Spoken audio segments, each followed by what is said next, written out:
जिन महिलाओं को संतान नहीं होती है या संतान होने में काफ़ी कष्ट होता है या मरा हुआ पुत्र होता है, उन महिलाओं के लिए यह स्तोत्र रामबाण की तरह है। इससे बढ़ के इस संकट से उबारने का सृष्टि में कोई उपाय नहीं है। बोलिए श्रीमद् देवी भगवती मैया की जय। भगवती षष्ठी की महिमा के प्रसंग में राजा प्रियव्रत की कथा।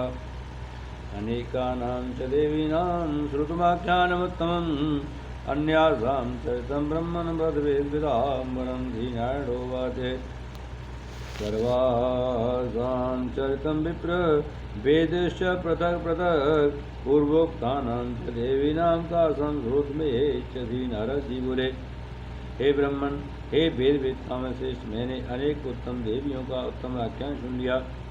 अब आप दूसरी देवियों के चरित्र का वर्णन कीजिए। श्री नारायण बोले, हे विप्र, पूर्व काल में कही गई सभी देवियों के चरित्र वेदों में अलग अलग बताए गए हैं। आप इनमें से किन का चरित्र सुनना चाहते हैं? नारद जी बोले, भगवती षष्ठी, मंगल चंडी और मनसा देवी मूल प्रकृति की कला है। मैं इनकी उत्पत्ति तथा इनका चरित्र गहन रूप से सुनना चाहता हूँ। नारद बोले, मूल प्रकृति के छठे अंश से जो देवी आविर्भूत हुए भगवती षष्ठी कही गई हैं, ये बालकों की अधिष्ठात्री देवी हैं। इन्हें विष्णु माया और बालदा भी कहा जाता है। ये मातृका में देवसेना नाम से प्रसिद्ध हैं। उत्तम व्रत का पालन करने वाली तथा साध्वी भगवती षष्ठी स्वामी कार्तिकेय की भार्या हैं और उन्हें प्राणों से भी अधिक प्रिय हैं। ये बालकों को आयु प्रदान करने वाली, उनका भरण पोषण करने वाली तथा उनकी रक्षा करने वाली हैं। ये सिद्ध योगिनी देवी अपने योग के प्रभाव से शिशुओं को पादनंतर विराजमान रहती हैं। हे ब्रह्मन, उन षष्ठी देवी की पूजा विधि तथा यह इतिहास भी सुनिए, जिसे हमने धर्मदेव के मुख से सुना है। यह आख्यान पुत्र तथा परम सुख प्रदान करने वाला है। स्वयंभू मनु के पुत्र प्रियव्रत नाम वाले एक राजा थे। योगी राय प्रियव्रत विवाह नहीं करना चाहते थे, किंतु वे सदा तपस्या में संलग्न रहते थे। किंतु ब्रह्मा जी की आज्ञा तथा उनके प्रयत्न से उन्होंने विवाह कर लिया। हे मुने, विवाह करने के अनंतर बहुत समय तक जब उन्हें संतान नहीं हुई तब महर्षि कश्यप ने उनसे पुत्रेष्ठ यज्ञ कराया। मुनि ने उनकी प्रिय भार्या मालिनी को यज्ञ चरु प्रदान किया। उस चरु को ग्रहण कर लेने पर उन्हें शीघ्र ही गर्भ स्थित हो गया। वे देवी उस गर्भ को दिव्य 12 वर्षों तक धारण किए रहीं। हे ब्रह्मन, तत्पश्चात उन्होंने स्वर्ण सदृश कांति वाले शरीर के समस्त अवयव से संपन्न मरे हुए तथा उल्टी आंखों वाले पुत्र को जन्म दिया। उसे देखकर सभी स्त्रियां तथा बांधवों की पत्नियां रोने लगीं और महान पुत्र शोक के कारण उनकी माता मूर्छित हो गईं। हे मुने, उस बालक को लेकर राजा प्रियव्रत शमशान में गए और वहां निर्जन स्थान में पुत्र को छाती से लगाकर रुदन करने लगे। राजा ने इस पुत्र को नहीं छोड़ा। वे अपने भी प्राण त्यागने के लिए तैयार हो गए। अत्यंत दारुण पुत्र शोक के कारण राजा का ज्ञान योग खो गया था। इसी बीच वहाँ उन्होंने शुद्ध स्फटिक मणि के समान प्रकाशमान बहुमूल्य रत्नों से निर्मित, तेज से नंदा देदीप्यमान रेशमी वस्त्र से सुशोभित, अनेक प्रकार के अद्भुत चित्रों से भूषित और पुष्प तथा मालाओं से सज्जित एक विमान देखा। साथ ही उन्होंने उस विमान में कमनीय मनोहर श्वेत चंपा के वर्ण के समान आभा वाली तथा स्थायी रहने वाले तारुण्य से संपन्न मंद मंद मुस्कान युक्त प्रसन्न मुखमंडल वाली रत्न निर्मित आभूषणों से अलंकार कृपा की साक्षात मूर्ति, योग सिद्धि और भक्तों पर अनुग्रह करने के लिए परमात्म प्रतीत होने वाली देवी को भी देखा। उन देवी को समक्ष देखकर राजा ने उस बालक को भूमि पर रखकर परम आदर पूर्वक उनका स्तवन तथा पूजन किया।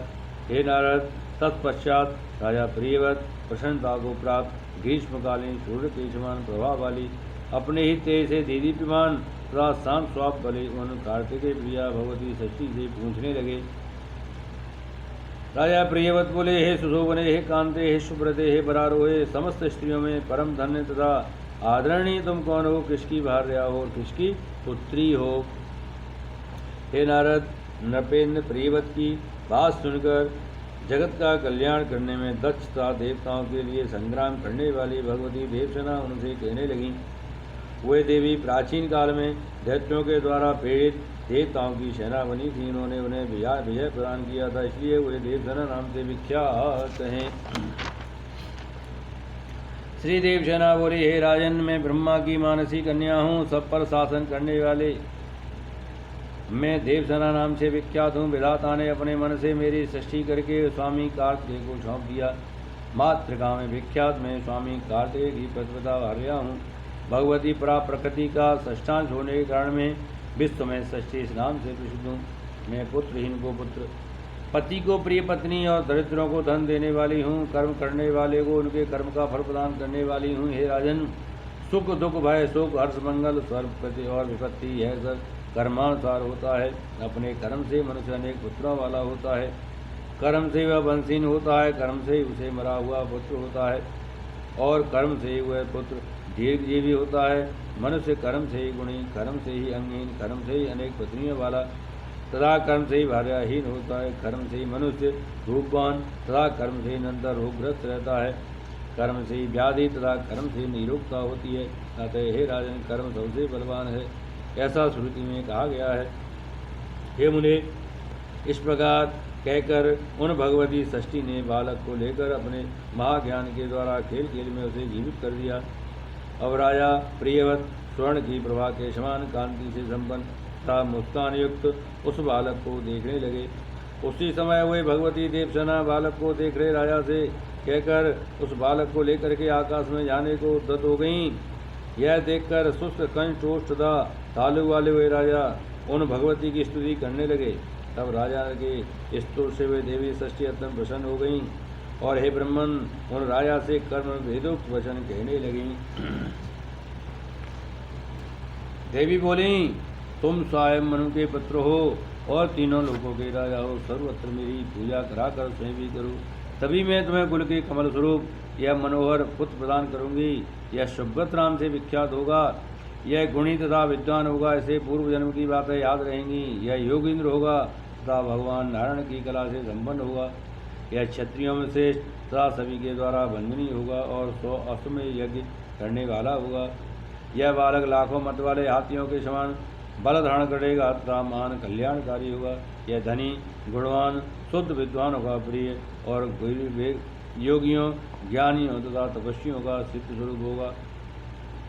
समस्त लोकों में यशस्वी तथा सभी की समस्त संप्रदाय प्रदान करने वाला होगा। ऐसा कहकर उन्होंने भी वह बालक राजा को दे दिया। राजा प्रियवत भी पूजा की बातें स्वीकार करे ली।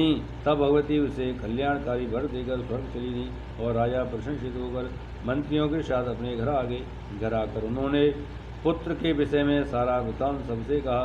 हे नारद, उसे सुनकर समस्त नर और नारी बहुत खुश हुए। राजा ने पुत्र प्राप्ति के उपलक्ष्य में सर्वत्र मंगलोत्सव कराया, भगवती षष्ठी की पूजा की तथा ब्राह्मणों को धन प्रदान किया। उसी समय से राजा प्रियवत प्रत्येक महीने में शुक्ल पक्ष की षष्ठी तिथि को भगवती षष्ठी का महोत्सव प्रयत्नपूर्वक सर्वत्र कराने लगे। सूत का गृह में बालकों के जन्म के छठे दिन 21वें दिन बालकों से संबंधित किसी भी मांगलिक कार्य में तथा शुभ अन्न प्राशन के अवसर पर वे भगवती की पूजा कराने लगे और स्वयं भी करने लगे। इस प्रकार उन्होंने सर्वत्र भगवती की पूजा का प्रचार कराया। हे सुब्रत, अब आप मुझसे भगवती षष्ठी के ध्यान पूजा विधान तथा स्तोत्र को सुनिए, जिसे मैंने धर्मदेव के मुख से सुना है और जो सामवेद की गौतम शाखा में वर्णित है। हे मुने, शालग्राम कलश अथवा वट के मूल में अथवा दीवाल पर पुत्तलिका बनाकर भगवती प्रकृति के छठे अंश से प्रकट होने वाली शुद्ध सुगुणी तथा दिव्य प्रभा से संपन्न षष्ठी देवी की प्रतिष्ठित करके बुद्धिमान मनुष्य को उनकी पूजा करनी चाहिए। उत्तम पुत्र प्रदान करने वाली कल्याणदायिनी दया सुगुणी जगत की षष्ठी करने वाली श्वेत चंपा के पुष्प की आभा के समान वर्ण वाली रत्न में आभूषणों से अलंकृत परम प्रसन्न पवित्र स्वरूपणी तथा अतिशय परा भगवती देवसेना की मैं आराधना करता हूँ। विद्वान पुरुष को चाहिए इस विधि से ध्यान करके हाथ में लिए हुए पुष्प को अपने मस्तक से लगाकर उसे भगवती को अर्पण कर दे। उन्हें ध्यान करके मूल मंत्र के उच्चारण पूर्वक पाद्यार्घाचमणि गंध पुष्प दीप विविध प्रकार के नैवेद्य सुंदर फल आदि उपचारों द्वारा उन उत्तम व्रत में निरत रहने वाली साध्वी भगवती देवसेना की पूजा करनी चाहिए।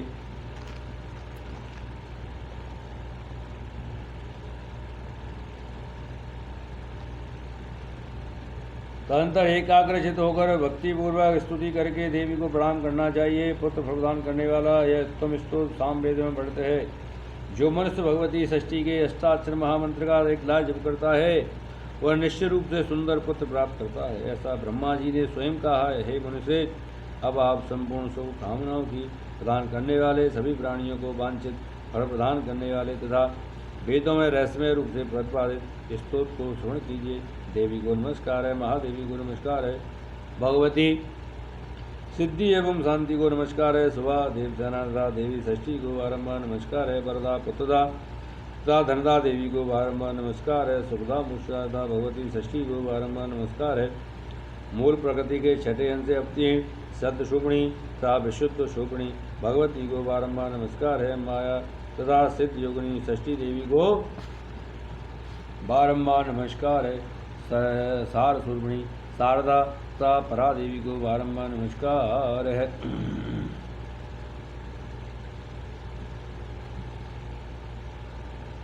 कल्याण प्रदान करने वाली कल्याण शुभणी, सभी काम कर्मों का फल प्रदान करने वाली, अपने भक्तों को प्रत्यक्ष दर्शन देने वाली देवी षष्ठी को बारंबार नमस्कार है। संपूर्ण कार्य में सभी के लिए पूजनीय तथा देवताओं की रक्षा करने वाली स्वामी कार्तिकी भार्या देवी षष्ठी को बारंबार नमस्कार है।